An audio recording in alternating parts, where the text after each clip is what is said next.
Okay, so I'm on this long road trip here. I got about 12 hours I'm going to be in the car, and figured I'd just entertain myself with just talking about Halo. I don't know, I might throw this up on YouTube depending on how it sounds. But this is going to be pretty rough, not planned at all. This is all just off the cuff. But this first one, I figured I should start just kind of giving my thoughts on 343 and the job they're doing on Halo, like kind of as a whole, and how I would compare them to Bungie. And I guess I'll just kind of go through chronologically on how I feel they've done since they've kind of had the mantle of responsibility for Halo since 2011. I'll just start with an overview. Not good compared to Bungie. They haven't even come close, not even close to the heights that Bungie took the series to. They can't match features. Their games are not feature complete when they launch. Their vision is not unique. They don't seem to understand why the game that they are in charge of was good to begin with, why people liked it to begin with. And I think that's evident based on the core mechanics of the games that they produce. They just don't seem to get it at all based on what they're changing. However, that said, the thing that encourages me about 343 and it gives me hope for this franchise going forward is that their trajectory is undeniably upward, and whereas Bungie's was undeniably downward. So my hope is that if I just stick around long enough, Halo can get back to where it once was. It's just been so frustrating that it is taking this long, and I don't have concrete, evidence that it will get where I want it. Like, some of the things that I care most about regarding gameplay mechanics, the decision makers in charge over at 343, they don't seem to understand the importance of. And so that it just makes me really conflicted as a Halo fan. But anyway, I'll start from the beginning here. Back in 2011, when Reach took over, when 343 took over Reach, that in my opinion, that is the worst Halo has ever been, and that includes Halo 4. That's kind of a hotly debated topic among people that lived through it.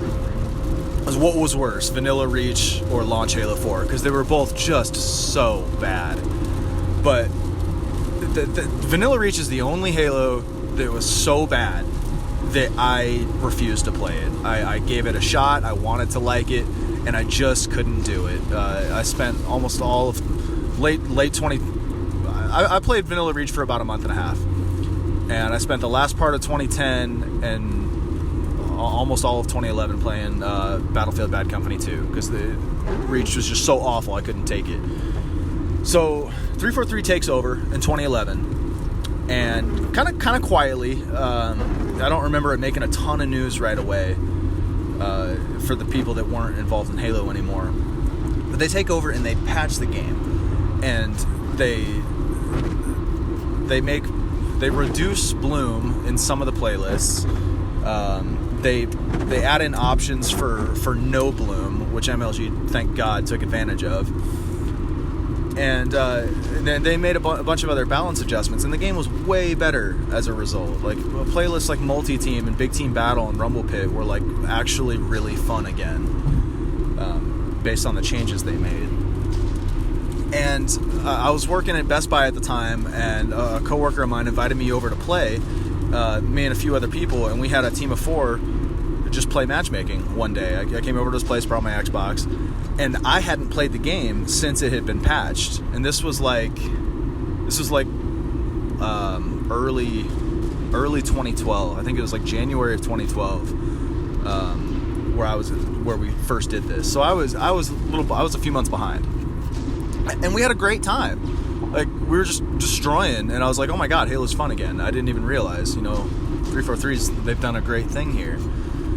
And so, I mean, right off the bat, my experience with 343 was so good. Like, I was just like, these guys get it, this is going to be really promising going forward.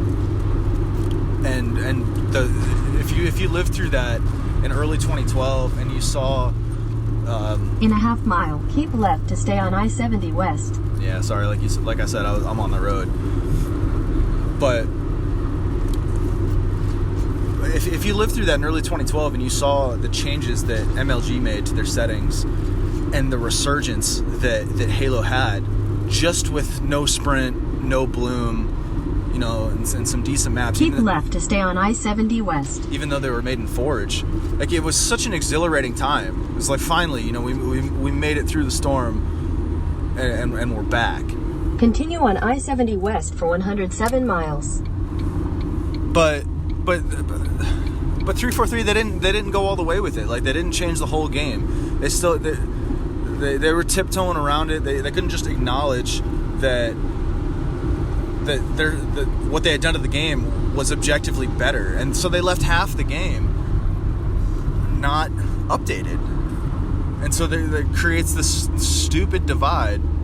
And then the Halo 1 remake comes out, and everybody's all excited, like, oh my god, are we gonna get to play Halo 1 online? No, you're not.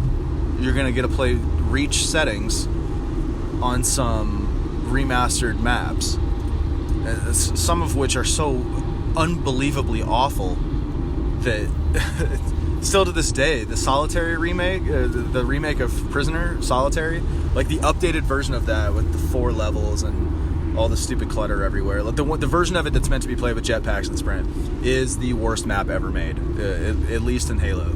Solitary is the worst map ever made, and 343 is responsible for that. And so they don't give us multiplayer for this Halo remake, this Halo 1 anniversary.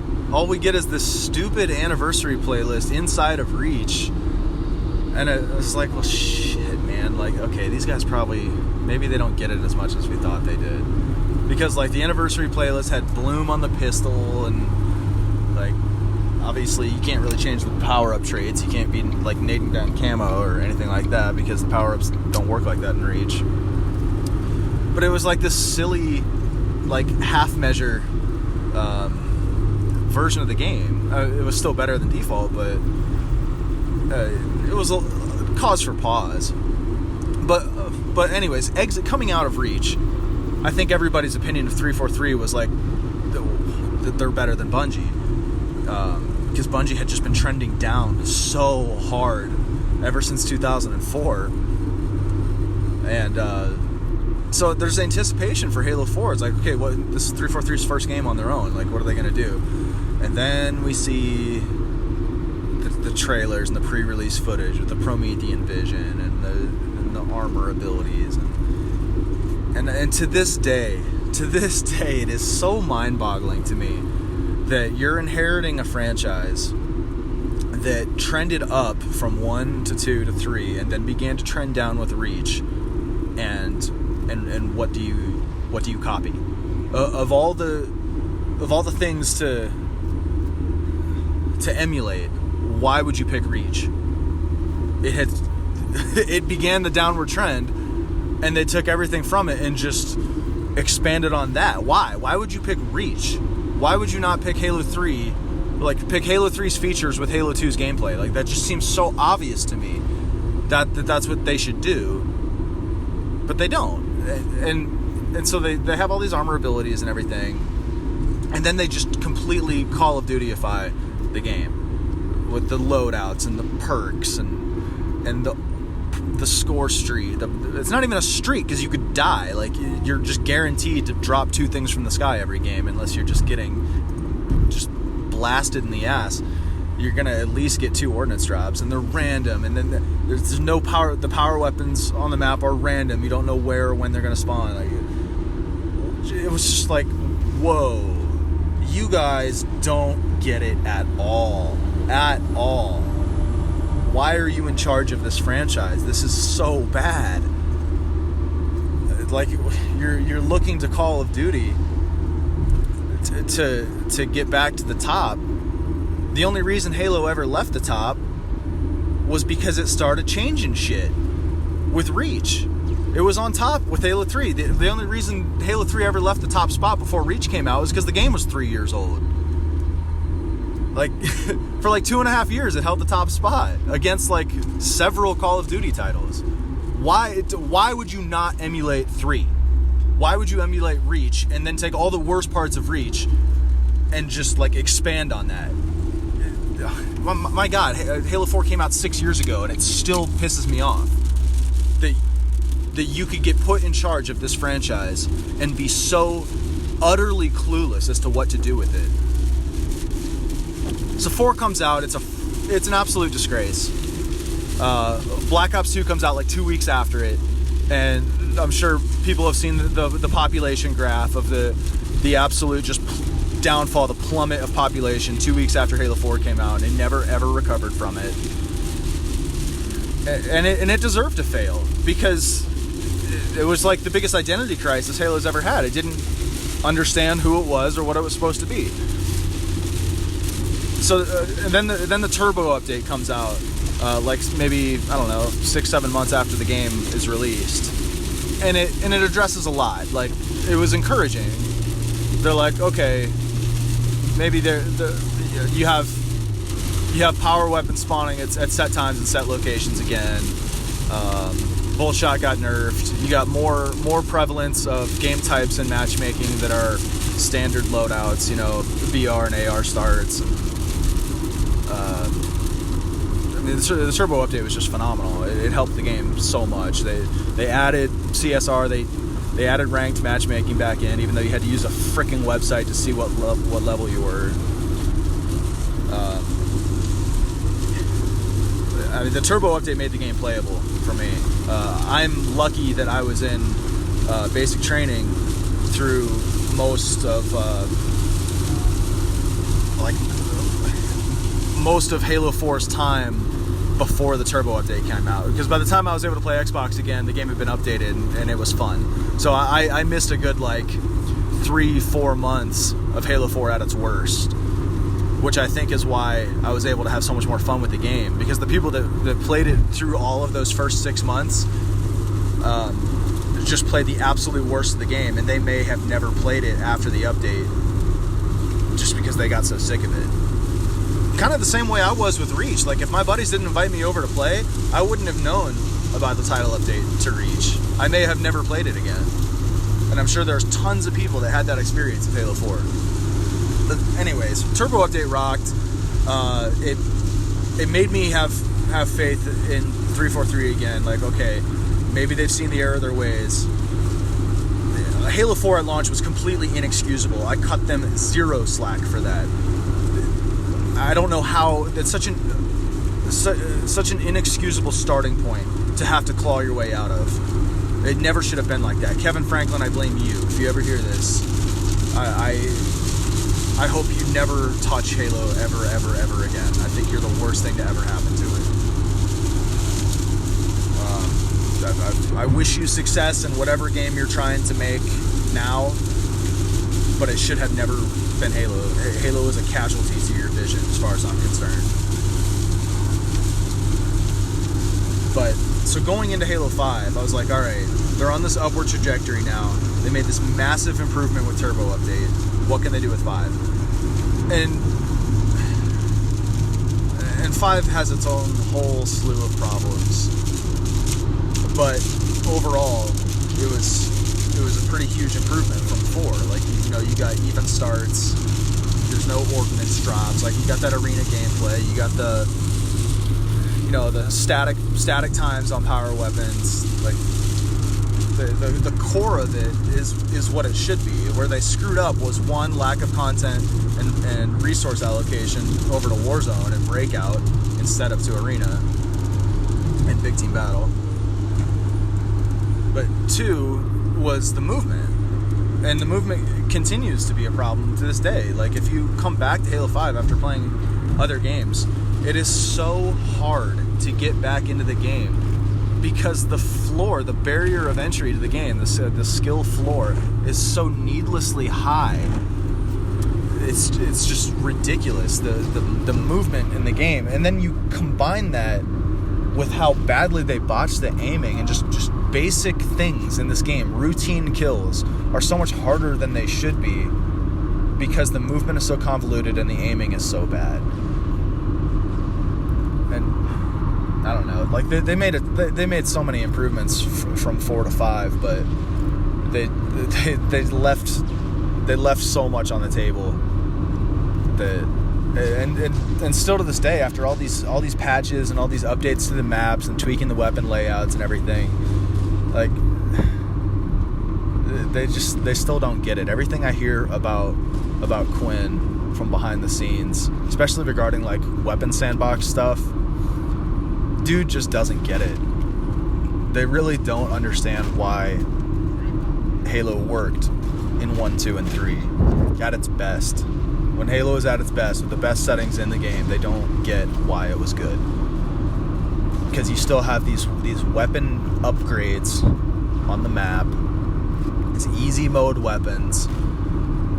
Like, there's so many redundant weapons, like DMR, BR, Magnum, Carbine, Light Rifle. That's one gun. Like, in a proper Halo game, that's one gun. It's so redundant. All the autos, the frickin' suppressor, the storm rifle, the AR, the SMG, that's maybe 2 guns in a proper Halo game. Like, the power weapons are so easy, the bullet magnetism on the sniper, and that's all because of thrust. Like, thrust screws up so much, man. It is indefensible. You don't like grenades? Blame thrust. You don't like the sniper bullet magnetism and the head hitbox? Blame thrust. Thrust screws up everything, man, and it's just so frustrating. You catch a guy out in the open, you open fire on him, he should be dead to rights because he made a terrible decision, and he gets to use thrust to save his life and get to cover. And you don't know that he can do it because there's no visual indicator on the player model to kind of clue you in and be like, this guy has thrust, he could use it at any moment. No, it's always an unpleasant surprise when your opponent busts it out, and it's just annoying.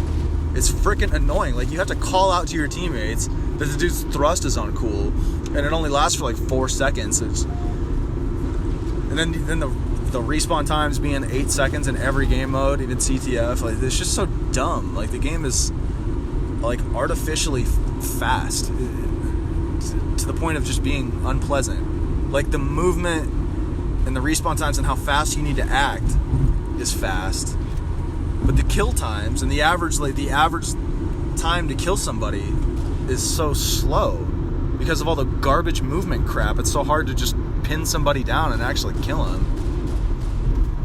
It just makes for such an unpleasant experience, especially coming from another game. It's so hard to get back into it, and none of that seems to be what they're addressing. Like, everything I hear about Infinite, it sounds like okay, we might get a classic art style, cool, but they don't seem to get or appreciate classic Halo, especially movement or weapon sandbox. Like, I think the best we could hope for is static power-up times and maybe that doesn't have an indicator that gives you away when you pick it up. I think we're still going to have sprint. I think we're still going to have clamber. I think we're still going to have all these like silly movement options that make map design stupid. Like, you have sprint, like, bloats these maps, and there's no way to balance everything. Like look at the red reticle range on the pistol. It's so hard to balance because these maps are so elongated because of sprint. It's really... It's hard to balance zoomed red reticle range versus unzoomed red reticle range, and the distance you are from other players because of sprint. They make the design of the game so much more complicated than it needs to be. And how you, like, moving and shooting are completely separated, especially because you have to build up your speed to sprint and do like a thrust slide sprint. You have to like ramp up that speed. So you have to stop shooting for like several seconds just to get into pursuit mode of a guy that you want to kill. Whereas in a good Halo game, you could just chase him and shoot him at the same time, and he doesn't get to just choose to go faster instead of shooting. Like Halo, you shouldn't be separating movement and shooting in Halo. It should be all fluid, all at the same time.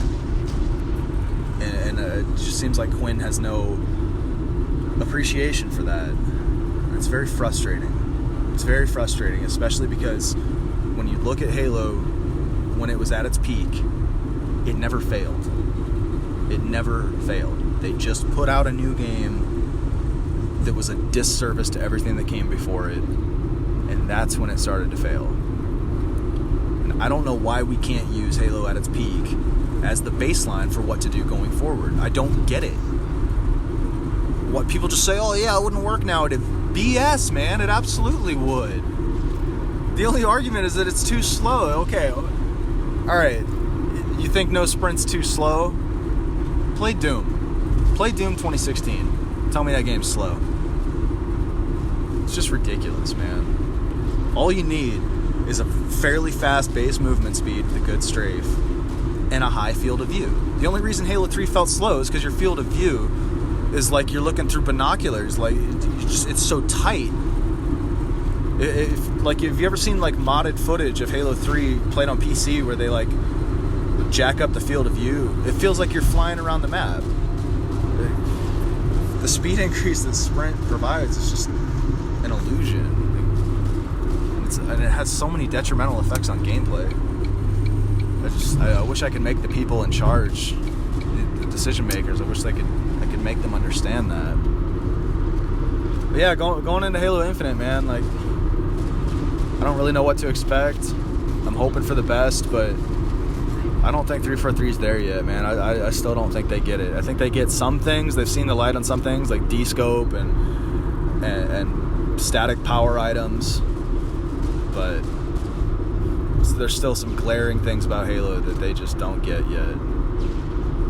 So we'll see, man. Like, when we see gameplay footage of Infinite, when that finally comes out, as soon as you see somebody sprinting, I know a lot of people are just completely going to check out of Halo forever, because that's just too many strikes for 343. Anyways, yeah, that's to sum things up. Like, I appreciate that 343 has an upward trajectory when Bungie didn't. I still have a little bit of hope that Halo can get back to where it once was, but I'm extremely skeptical as well, and I still think that there needs to be some shakeups in key decision-making roles in 343 for gameplay to get to where it needs to be. I think Quinn doesn't get it. I think he's too stubborn to listen to it, to listen to people that know what they're talking about, and I don't think Halo's ever going to get to where it needs to be with him in charge of gameplay mechanics. But hopefully he proves me wrong, but we'll see. I'm not going to give him the benefit of the doubt after Halo 4 and all of Halo 5 and everything I hear about Infinite right now. I don't think he deserves the benefit of the doubt. So anyways, that's how I feel about 343. We'll see what Infinite becomes. But yeah, this is my first little rant. I might do a few more on this road trip just because I'm bored and kind of wanted to get my opinion out there. All right, it's Hardway signing off.